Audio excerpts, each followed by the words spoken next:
दोस्तों नमस्कार, मैं Awadhesh Kumar Adhyant academy YouTube channel पर आप सभी का स्वागत करता हूं।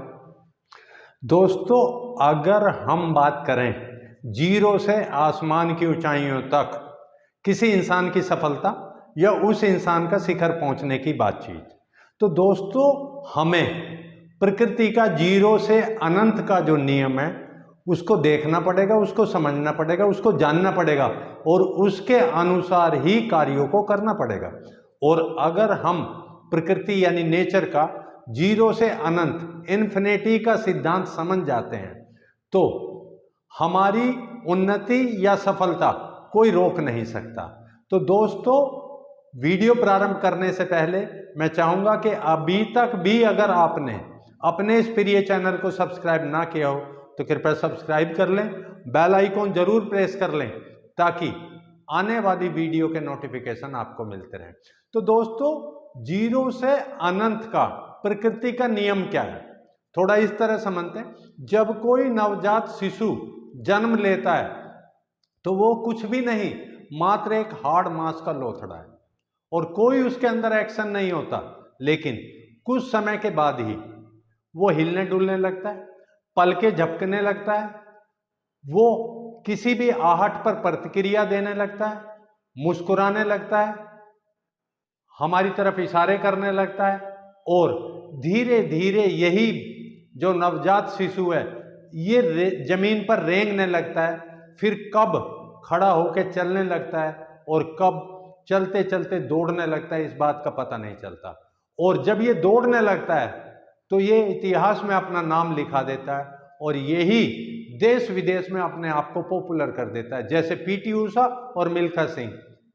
क्या जब वो बचपन में एक नवजात शिशु थे तो उन्होंने स्वयं ने या उनके आसपास लोगों ने ऐसा माना होगा कि ये एक रोज इतना बड़ा नाम करेंगे, इतने बड़े धावक बनेंगे, या इस तरह इनका नाम होगा कि पीटी ऊषा और मिल्खा सिंह को लोग याद करेंगे?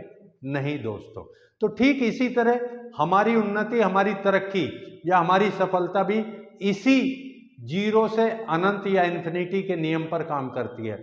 आप इस तरह समझिए, जैसे एक छोटा सा बीज, यानी कि अगर आप ऐसे करके फूंक मार दें तो हवा में उड़ जाए, वही वृक्ष जब एक कोपल का रूप ले लेता है और फिर धीरे धीरे एक टहनी का रूप बन जाता है और फिर बढ़ते बढ़ते वो एक विशाल वृक्ष का रूप ले लेता है और विशाल वृक्ष में वो वट वृक्ष या पीपल का वृक्ष है, तो वो हमारे लिए बाकी सारी उपयोगी वस्तुएं देने के साथ साथ प्राण वायु देने का भी काम करता है।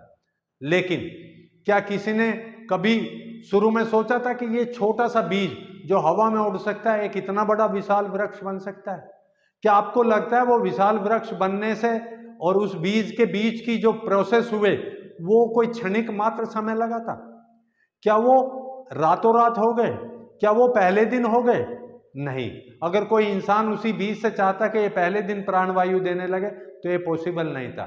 दोस्तों, आप अपने स्वयं को देखिए, आपने बचपन में ABC ए आ ई 1 2 3 सिर्फ इतनी सी शिक्षा ग्रहण करनी प्रारंभ की और कब आप देखते देखते अपने लिए बड़ी बड़ी उपलब्धियां या डिग्रियां हासिल करने लगे, कब आप टॉपर बन गए अपने स्कूल के, अपने यूनिवर्सिटी के या अपने देश के, ये आपको पता भी नहीं चला। लेकिन इन सब में रातों रात कुछ नहीं हुआ।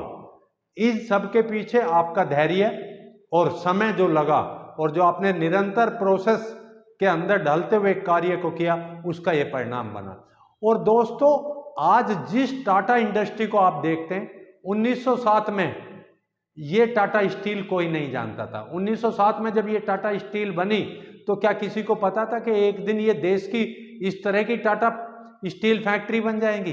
कौन नहीं जानता था। और दोस्तों, और देखिए, अभी तक आप और हम सब रिलायंस के मालिक मुकेश अंबानी को टॉप मोस्ट अमीर यानी भारत का सबसे अमीर व्यक्ति मानते थे, लेकिन अभी नई सूची जारी की है फोर्ब्स ने, जो भारत के प्रथम 100 अमीर हैं उसमें मुकेश अंबानी को पछाड़ते हुए गौतम अडानी का नाम आ गया है। अगर आज से 10-12 साल पहले की बात करें तो गौतम अडानी को कितने लोग जानते थे? मुश्किल से 2 से 3% लोगों ने उसका नाम सुना होगा। लेकिन आज गौतम अडानी कहां पहुंच गए? लेकिन इसके पीछे जो वो समय लगा उसको कोई नहीं देखता। ठीक इन समय को देखते हुए हम ये कह सकते हैं कि ये सब भी एक प्रकृति का नियम है जिसमें इंसान जीरो से लेकर आसमान छूता है। और आप भी, अगर आपने कोई नया काम किया है, आप कोई नया व्यवसाय कर रहे हैं, आप कुछ नया करना चाहते हैं, तो उसके लिए आपको प्रकृति के इन नियमों के अनुसार ही सब चीजें लगानी पड़ेंगी। अपना धैर्य, अपना समय, अपने स्किल, अपनी योग्यता और साथ में टाइम टू टाइम अपग्रेडेशन, अपनी एजुकेशन का, अपने ज्ञान का। अगर इन सब प्रोसेस के साथ आप अपने लक्ष्य पर केंद्रित होते हैं, अपने टारगेट पर केंद्रित होते हैं, तो निश्चित ही आप उन्नति करेंगे और जीरो से आसमान छुएंगे। तो दोस्तों, मेरी शुभकामनाएं आपके साथ हैं। कमेंट्स बॉक्स में जरूर बताएं वीडियो आपको कैसी लगी। Thank you very much. जय हिंद, जय भारत, जय अध्यात्म।